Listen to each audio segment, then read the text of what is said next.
Hello, and welcome to Talk of the Block. I am your host, Jacob Lukes, and today we are going to be focusing on the topics of Special Olympics, Pan Am Games, and fishing. And with me today, I have some really cool guests. I have over here Ian Bryan. Ian, welcome to the show. Thank you. Ian is a Special Olympian and a fisherman, as well as I have Jeff Coghill here, who is a Special Olympics volunteer and as well as a fisherman. Yes. Thank you for being on the show, guys. Now, the Pan Am Games, it is the year 2015, and this year, the Pan Am Games are going to be hosted in Toronto, Ontario. 1,600 athletes will participate in this event. The Pan American Games are the world's third largest international multi-sport game. And Ian, I understand your wife was involved in this. Jeff. Yes, yeah. That's Ian. Jeff, you're not married, right? No. Thank goodness. Jeff. Yes, my wife was a Paralympian. She went to 3 Paralympics, so Sydney, Athens, and Beijing. She's a swimmer, so her 2 main ones were 100 butterfly and 400 free. 400 free. Wow. Did she get any medals for that at all? Or? Yeah, she got a variety of golds, silvers, and bronzes through the Olympics and different world championships as well. Wow. How long was that? Pretty recent, or was it, I don't know, like 10 years ago? Or she retired after Beijing in 2008. Oh, okay. Yeah. Wow, that's pretty impressive. And Ian, you've never really heard of the Pan Am Games, right? I've heard, but I don't have any experience, I don't think, with it. You should watch it. I'll check it out at Jeff's house. I'll probably, Yeah. I'll probably check it out too. It should be good. Now, I know that you've never really watched the Pan Am Games, never really heard of it, but you are involved in something similar, and that's Special Olympics Ontario, right? Mm-hmm. Now, what the sports that you've told me that you've played are baseball and floor hockey.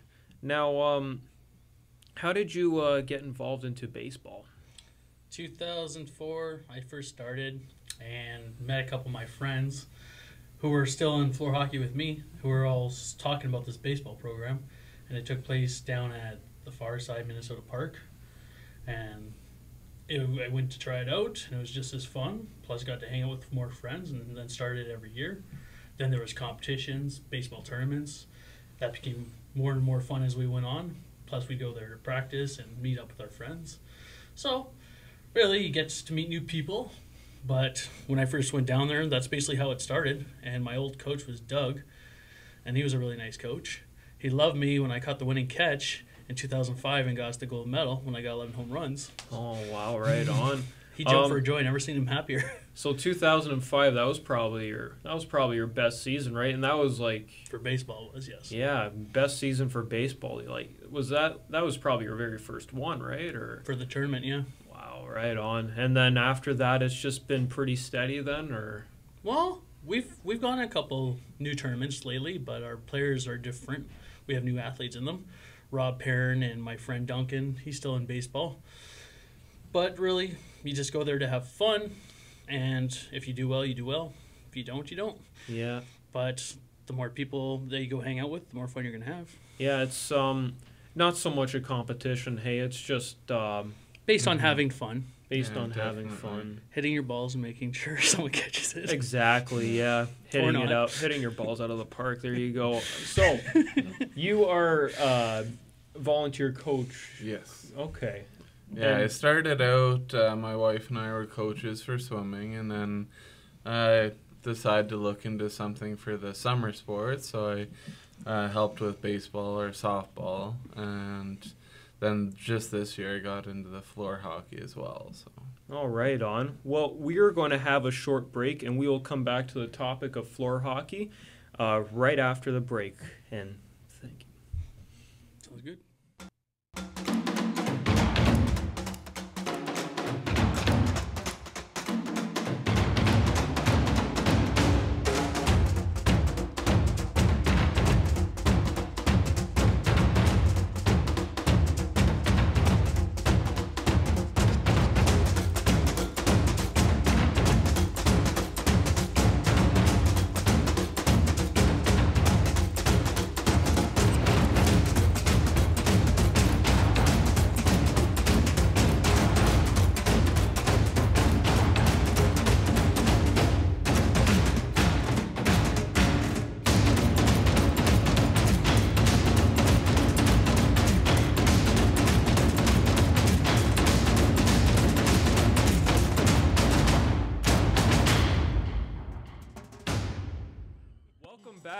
to Talk of the Block, and once again, I'm your host, Jacob Lukes, and with me are Ian Bryan and Jeff Coghill. Now, right before the break, Jeff was just talking about floor hockey, and what were we getting back to again? Just the coaching part of it, right? Yeah. There's a bunch of us volunteers. There's the head coach, it's Paul and Nicole. And then there's a bunch of volunteers from LU from the kinesiology program, and then just some random people that come out and help as well. And so, I don't know, I'm guessing there's about 30 athletes on the team, so it's pretty full gym at Grand Morgan there on Wednesday nights. Okay, and so 30 people play, you said, right? So you just make sure that everybody gets a fair shift then? And absolutely, everybody gets playing minutes, and that's nice then. That way there isn't that whole bench warmer thing, 'cause I've been on the bench a lot. We also have different people pick out the numbers of people to go on each team. That way they can't say, well, he's on my team. You just get picked as you go. Right on. So have you coached Ian before, playing floor hockey? Or? Yeah, I've coached Ian with floor hockey and for softball. And he's pretty good, eh? He's all right. He's a bit of a goof sometimes, but and you're not? No way. It's all business. I'm not a goof either. I'm a pretty serious individual myself, actually. And that's good. But goofs, they're the best to be around. Yeah, that way it makes it fun for us The volunteers. serious people can have a laugh. That's for sure. Yeah. So, how did you get involved in floor hockey, Ian? I started a long time ago with Todd Simon, my friend who used to live by Rogers. He told me about floor hockey, and it wasn't at Grand Morgan School at the beginning. It was at St. James, where I used to play and help people in basketball and help the kids out there.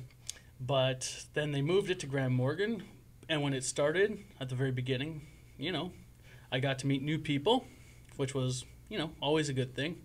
Then having more friends, but on top of it, learning how to play better.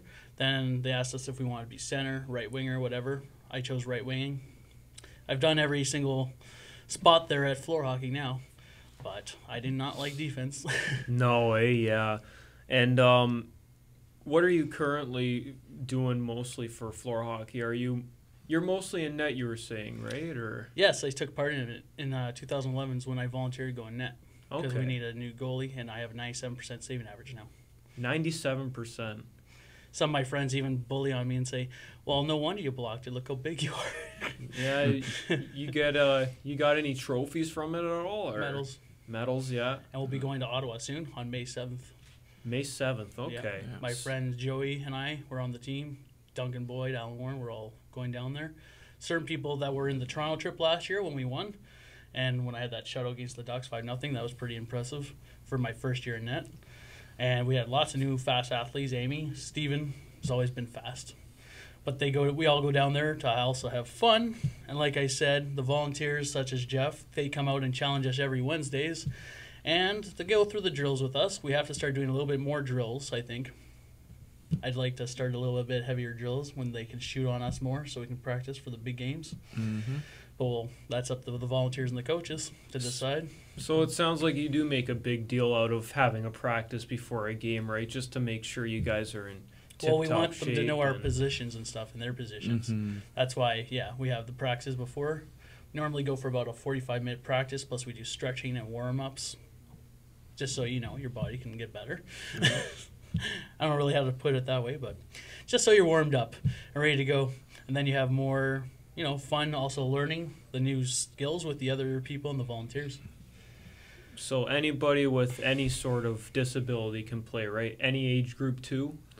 Yeah, the age group doesn't really matter as long as you're, for Special Olympics, some sort of a mental disability, then you're more than welcome to come on out. You said that there was a man who was in his 70s, right, that was still playing? Or? Yes. Wow, that's pretty impressive. Yeah, My Captain Chico, he's almost 60 now, and he's still playing. So he's doing quite well, too. Still kicking, eh? Oh, yeah. Yeah. Right on. He's in good shape. Yeah, he's a good guy. Yeah, he is. So besides that Ottawa trip that you are planning to go to in May, has there been any other tournaments that you've been to that were out of town or? The Toronto one, that was the last one for hockey. Okay. That's where we would beat all the teams down there. I was the head goalie. My friend Dale couldn't make it. I don't know why, but no matter what, everyone had a blast down there. Good sportsmanship. The coaches were wonderful. Got to see some of the old teams that we played against years ago in 2005 that we even lost a gold medal to in the 6 overtimes, the Lightning, and they were taken out just after the first round. Oh, wow. So it was competitive, but it was fun. So do you guys, have you guys ever won a tournament before or come close to it? Or? Yep. We've won in Toronto when we went down last year. That's why we're going to Ottawa, and if we win down there, we go to the Nationals. Okay. What are the Nationals? I'm not really too sure what those are, but... Well, basically, when the big groups and the big games start and the gold medals are involved, we'll go gold, silver, bronze, whatever. You go down there just like we did in Toronto to participate, have fun, get to meet more people as well, as I've basically already expressed. So that's like the next level, right? Yeah, it's just like when you first start in actual hockey, I guess you could say. There's that AHL or whatever, and then you make your way up to the NHL, except this is totally different. The point is, though, you get to go to new places and travel, have more fun as well. Like I said, whether you win or lose, it's just about having fun, getting out there, supporting your team, especially when someone is down, and try to help them out every step of the way, no matter what. Try to encourage them to do better, and then they'll have more fun in the process. Yeah. I don't know if you guys watched the Leafs game last night. I tried. I recorded it, but I saw 3-3, and I never got to see the rest because it got deleted. Well, they lost their 10th straight game in a row. Oh. That team is still down, but I'm going to support them. I just hope they bomb the rest of the season and can start from scratch. I mean, Comedy Central may as well broadcast their games. You know what I mean? It's embarrassing. Yeah, it's not pretty.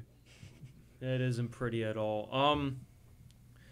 Now, another sport that isn't involved in the Special Olympics, but it's something that you love to do, is bowling, correct? Well, actually, it is involved in the Special Olympics. Oh, really? I'm in a Monday night league, though, and that one's not for Special Olympics. The Special Olympic one's on Saturdays. There's 5-pin and 10-pin. Okay. But I'm in 2 different leagues with other ones.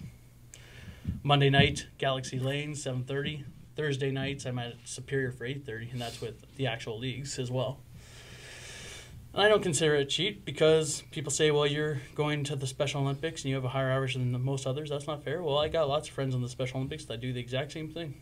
There you go. And I got friends like Dylan working in the back, and he's became a broadcaster. He's an awesome guy.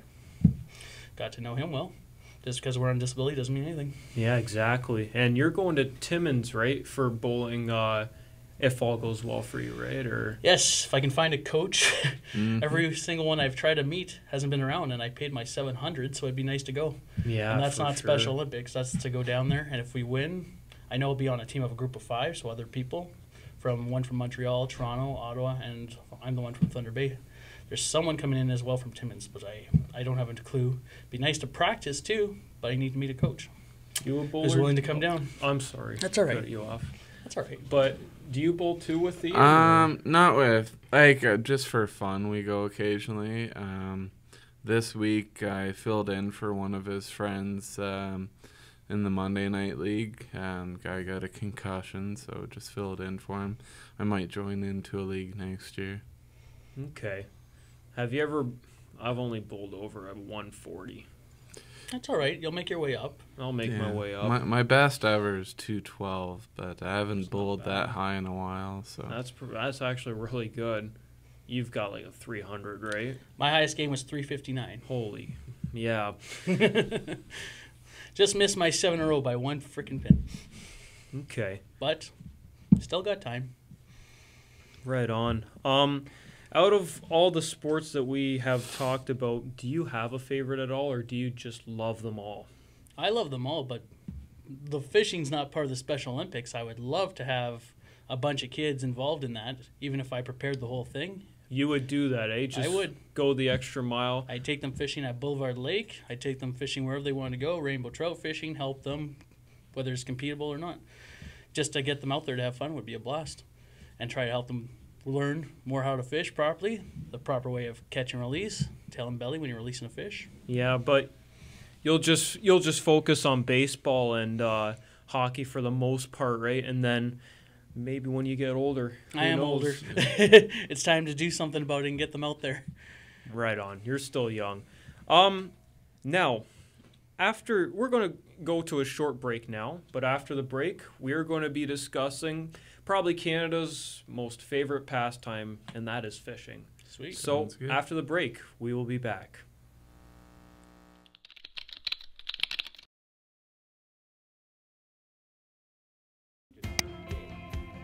Action.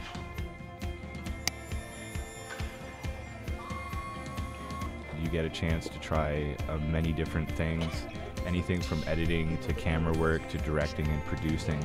So you can really find that area that really suits you, where you can really stand out.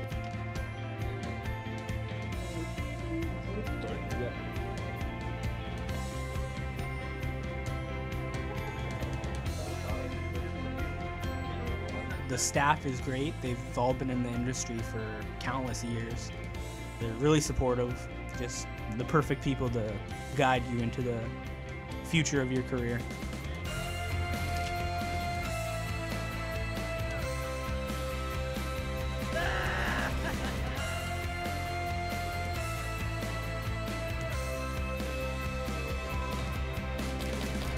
Being in the program, you make lots of lifetime friends with, older, younger people, and it's just a great experience. Right from day one, you're pretty much hitting the ground running. You're given projects that you probably didn't think you'd be doing until the last semester, and really you're having a great time doing it. I've learned so much in this program, and I'm going to take a lot away from this.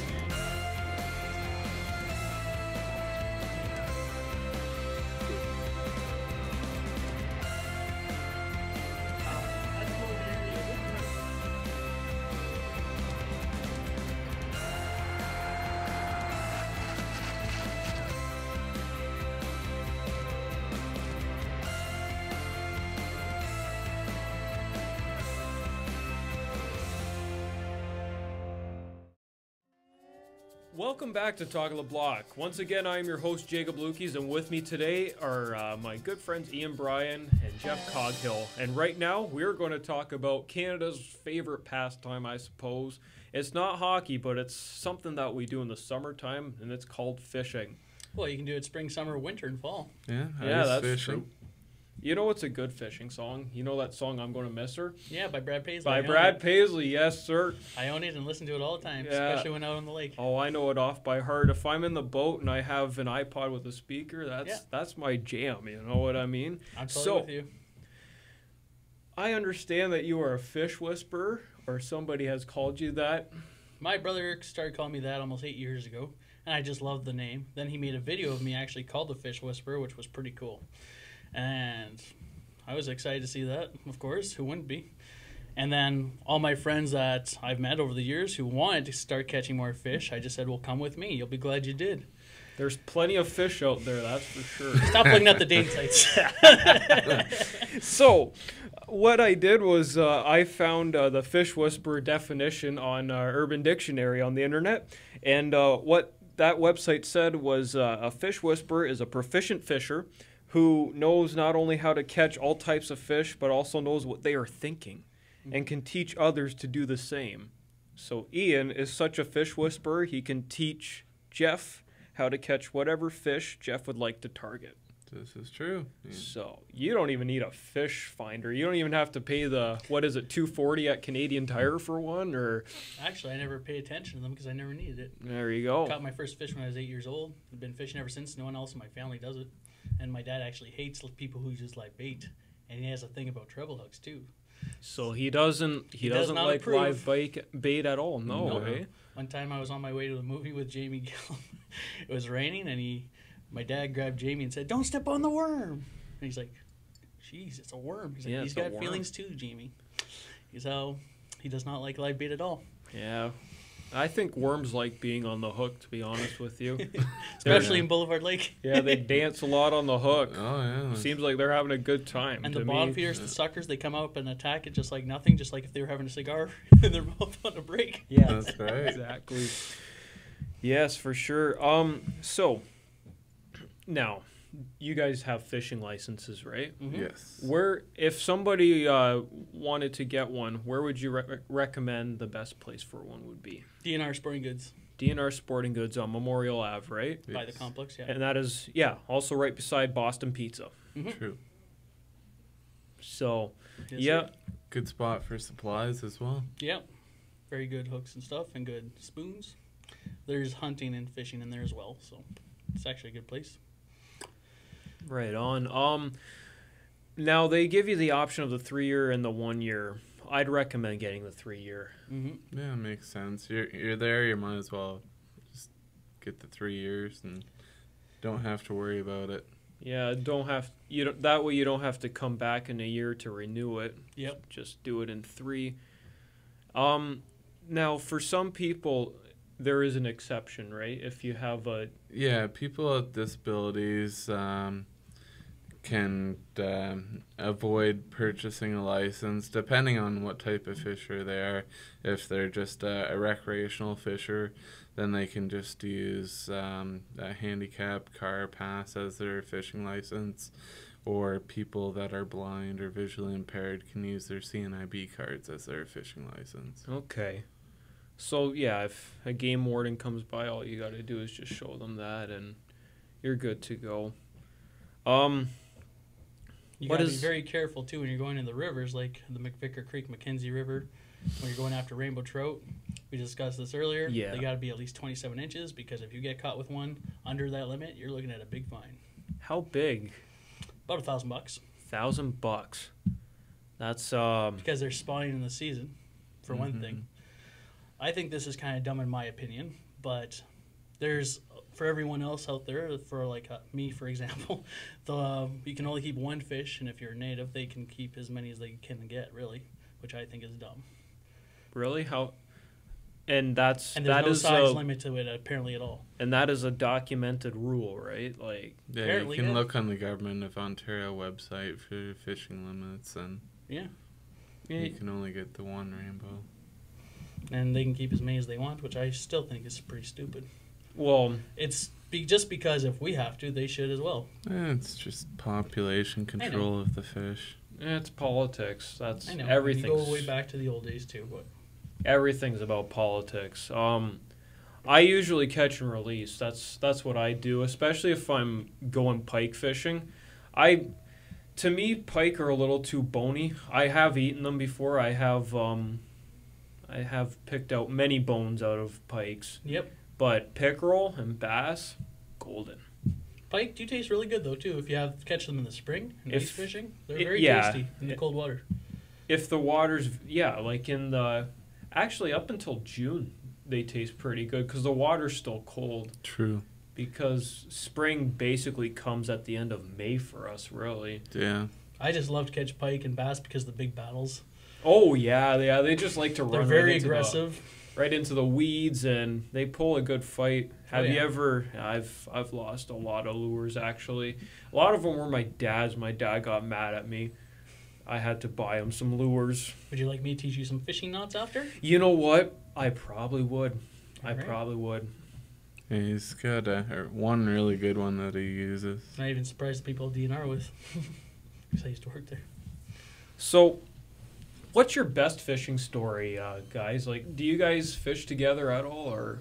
Yeah, we fish at Boulevard or McVicker or even out at Sleeping Giant we go.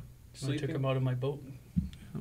You got a boat? What kind of motor do you got on that boat? Mercury. Used to have a 9.9, but it hit underwater reef and it broke down, which Oh, sucked. For boy. 2 years I had to row, but it got stronger, of course. Some of the flab came off, but not as much as I hoped. Yeah, what's But you said that when you went fishing, and that was by Sleeping Giant, right? You helped. It's on Sleeping Giant. You helped a little boy, right? Like Yep. catch his fish. Tell us about that one. I think it's interesting. Mm-hmm. Well, That day wasn't in my boat. I was just having fun catching bass right off the shore and going in the water because it's one of those days where it's super hot outside and you want to enjoy the water as well. But I saw him. It's actually my neighbor's son. They live right next door to me, but they were out there for the summer enjoying camping and stuff. So I took Owen, that was his name, out in the water and helped him catch his first bass. Even though it wasn't a big one, it was his first one, which was really well. And I told him exactly how to reel in. And when the fish is fighting, just let him take it. Like, don't reel because you're gonna snap. Yeah, right on. I've caught a few pike actually. There's a picture of me like way back in like 2010 holding like a 31-inch pike. Nice. I told my buddies it was 8 pounds, but really it was like 3 or 4.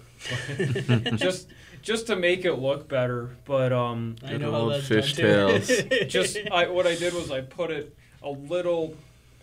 in front of the camera lens pretty much just to make it look bigger. Mm-hmm. But well, for his first bass, really. I think he liked it because he was out the dock, not catching anything all day, and there was people that were actually being kind of rude to him, saying, "You're not catching anything," and I am. So I just went over there myself, introduced myself, said, "You want to catch some fish?" He's like, "More than anything." He's like, "Follow me." So yeah, because you basically are the fish whisperer. You know where they are. You know how to target them. Well, you got to be at the right place in the right time, knowing what you're going for as well. If you're going for bass, you want to be in the rocks, in the shady spots under docks and stuff, fallen trees. Crayfish are great. Mm-hmm. What fish do you like to catch? Personally, I like catching bass, and perch are my 2 favorite, but my wife likes the rainbows as well. So, Oh, okay. yeah. And So they're a you good and battle, your too. so, what do you like better, trolling in a boat or offshore fishing? Personally, I like the offshore. You get to choose where you want to go off the shore. You can get closer into some of the weedier spots or rocky spots. Trolling, you're drifting along, you don't know what's down there. Yeah, true enough. So Sometimes you can get caught by a rock too, and that's always fun. Yeah. But last question before we end the show, where would you reveal a secret fishing spot? I suppose I could. Yeah. Yeah. Be at the right place at the right time, use the right bait. That's it, eh? That's all you're going to say? Well, like I said, depends what you're after. If you want to catch big trophy pike, they can be caught right off the shore at all places. Down in Dryden, there's big muskie. Just around in Thunder Bay, I've noticed that there's a lot of them over by the Nebing. Big pike right off the shore. Right after work, used to walk down there, catch 18-pounders off the shore on Williams wobblers. Fast or chief, reeling fast, they hit. Because they like the flash, eh? Oh, yeah. And they also get ticked off with it. All right. But I also recommend if you're going for bass. Thank you, guys. I'm sorry I got to cut you off. Thank you for listening. And thank you, Ian and Jeff, for being on the show. Thank you. Wow. That went fast.